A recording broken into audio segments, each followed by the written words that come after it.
And we're live. Hola amigos, ¿cómo estás? Quickie, surprise live. If I can keep a signal, how are you? Happy Thursday. I'm out on a very slushy post-blizzard walk, breaking in a pair of hiking boots. That's right, some Easter eggs are gonna be dropped. This is gonna be fun. Today is a balmy 38 degrees, which is a good jump up compared to like negative, which is what we've been in. I am about done with this Wisconsin winter. If you've been having some weird weather yourself, moody, cold, windy, I empathize with you. So I entitled this, why I was inspired to hop on here with you and chat, like always. Feeling extremely inspirational these days. Humbled gratitude with a fish. And I wanted to share a quick story with you about humbled gratitude and how it is a superpower. Truly, gratitude in general is so powerful, especially, I would say, humbled gratitude. Gratitude, like pure gratitude for even like the smallest things, is powerful. And I have a quick story to share with you. And typically we can get lulled out of living in gratitude, humble gratitude, by insisting on everything being perfect or going, how we have it set up in our minds. A lot of people, what's the word I'm looking for right now? Excuse me, entitlement, I guess. There's a lot of entitlement going around.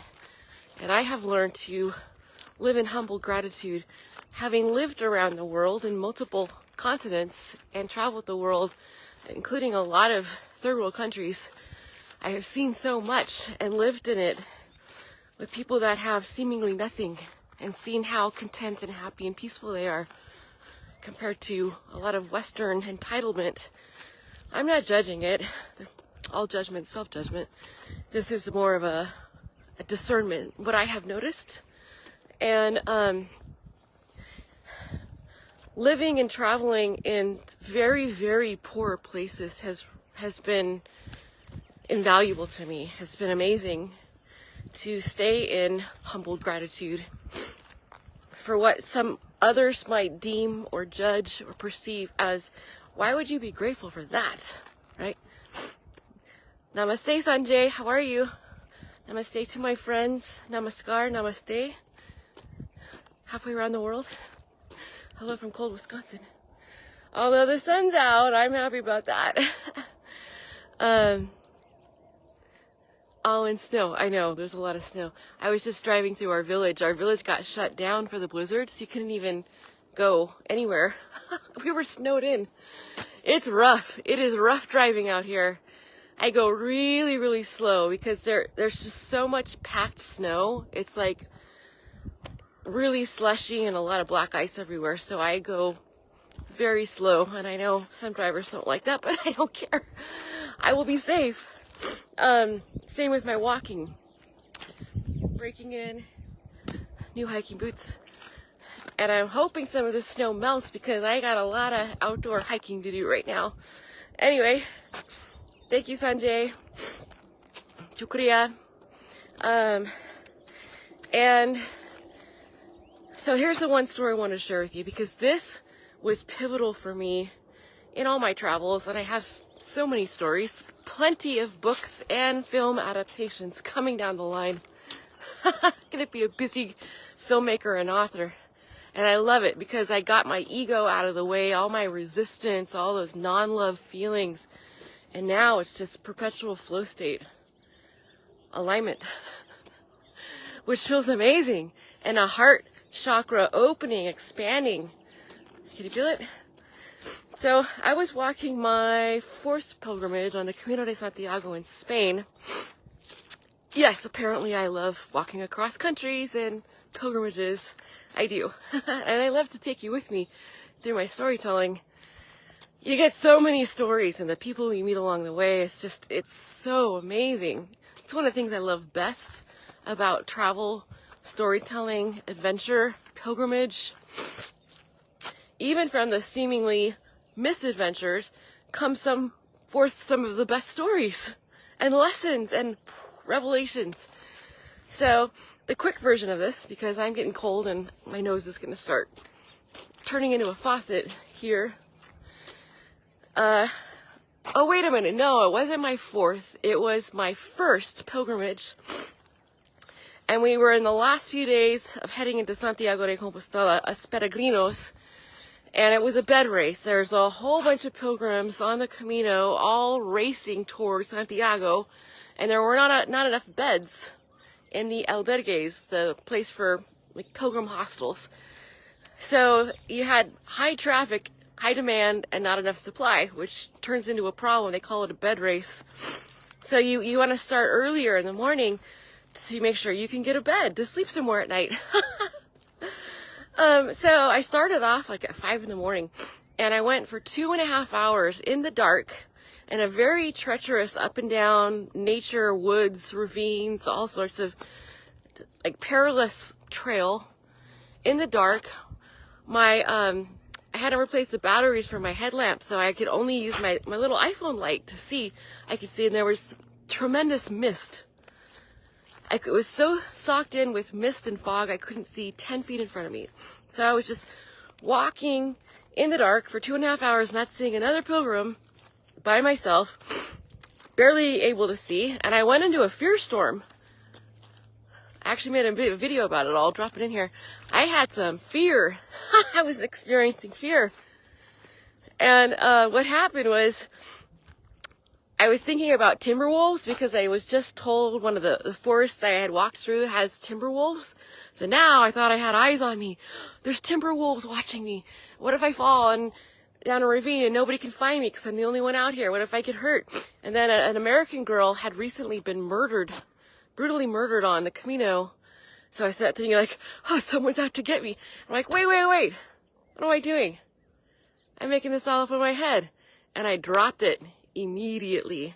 It's like I pushed a button and fear went off, which is another story right there. We're talking about humble gratitude. Anyway, so the morning was a little treacherous and emotional, but what an epiphany. I could just turn fear off. I'm making it all up. Ain't that the truth, right? We're making it all up. We're causing ourselves our own anxiety, stress, depression, fear storms. All this extra mind effery going on. We're the ones doing it. And you can just turn it off. It was a long day, turned out to be very hot. Ended up hiking a lot of hills in the heat, exposed, sunburn, 10 hours. And I finally got to the top of this mountain, and I was just mentally and physically exhausted, and I was hungry, and I needed a bed, and I didn't care anymore. I was just like so grateful to find an albergue, and it was in this town, this barely a village, a population 12 people was the population of this little village. I remember it was very idyllic scenery with cows and lambs and sheep, and I just like walk in there. I'm so tired. I need a bed, please. And I'm so happy because I'm done walking for the day. Put my backpack down. I don't even care. It's a bed. I'm happy. Obviously no private rooms. You share, bunk beds with people. Funny enough, that bed turned out to be the one that gave me bed bugs. Anyway, not part of the story. Humble gratitude. I was so grateful to find a bed and just put my head down. And then I went to the little kitchen here in this tiny little village of 12 people. And I'm so hungry. And I want to eat something.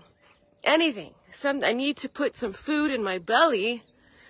And they had one thing that I could buy to eat, which was tuna empanada, which is a main dish there in Galicia, Spain.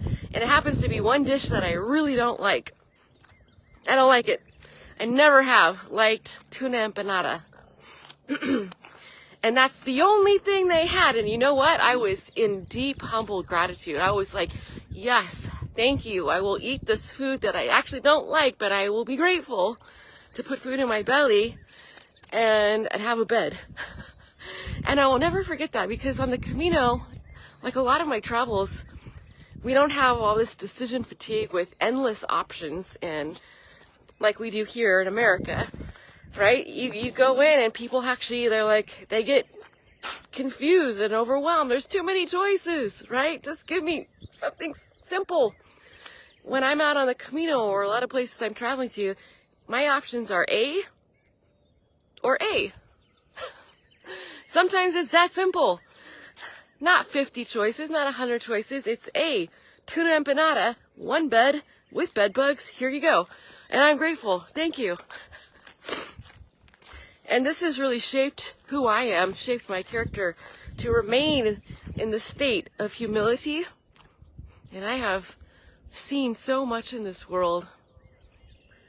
Seen more than most people. I've been through the slums, the second biggest slums in the world, which is in Nairobi, Kenya. I have some film projects around the 3 top slums in the world. Top meaning biggest. It's a little bit down on the list, but it's an amazing film project. I was on the perimeter of the 3rd biggest slum in the world, which is Mumbai, India, 25 years ago. When you see the slums and you're in it, like I was in it in Nairobi, it changes you. It's so shocking.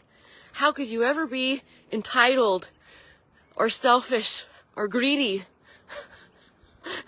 or not grateful, right? Ungrateful when you see something like that. And that's how so many people in the world live. And so bringing us back to using these stories, inspirational storytelling, that, oh yeah, it's slushy out here. Tuna empanada. So that's my story for you today. Humble gratitude. Why? Why would you want to? Well, it feels better. It's a very powerful vibration.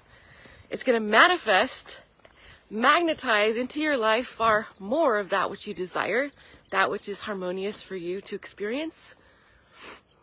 You're going to be far more magnetic to other people and situations and events and opportunities when you stay in a state of humble gratitude, deep, humble gratitude. Okay, so far, that sounds like a pretty good deal, don't you think? And it's more of who you truly are. Your true self, which is what you came here, we all came here to re-remember.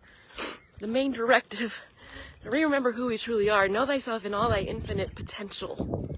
Let us not waste that infinite potential. Let us keep exploring it. In every waking hour, keep exploring it. And I say humble gratitude, even gratitude in advance. Now that's a fun energy to play with. You want to try that one on for size? Be grateful for something that you know is coming. And feel that gratitude as if it's here now. That's powerful. That's that's metaphysician mastery right there. And we're all powerful masters and metaphysicians and alchemists. Some of us forgot and we're re-remembering it right now. I'll help you remember. You can count on me for that. So that's my message today. I would love to hear your insights on that. Questions, feedback, all of it. That's one of the reasons I absolutely love doing live streams. And this will go up on my YouTube channel, Adventures with Amie. You're welcome to check it out there. They will live there in perpetuity, as I know they only live on Facebook for 30 days. And yeah, if you're watching this on the replay, drop a replay. And you know what? Tell me something you're grateful for today. Share with me. Let's make this interactive. Share something that you are humbly, deep, humbly grateful for in the moment right now. I am grateful for you. Thank you for being in my movie called Life. If you saw my live stream yesterday, we're all in each other's movies. And I have been documenting. I document a lot. Like especially right now with, now it's 3 films and 1 book in the works, which I'll be sharing more about soon. Yeah, lots of updates coming soon. Some of you know, so no spoilers. Not until I'm ready. I'm working on a teaser video right now. It should be done tomorrow, ideally, latest Saturday. That's gonna share a little bit more. Anyway, much love to you. I appreciate you. I'm grateful for you in my life as a reflection. We are all divine sparks of God, and we're all here walking each other home. Mwah! Much love. I'll see you on the next video.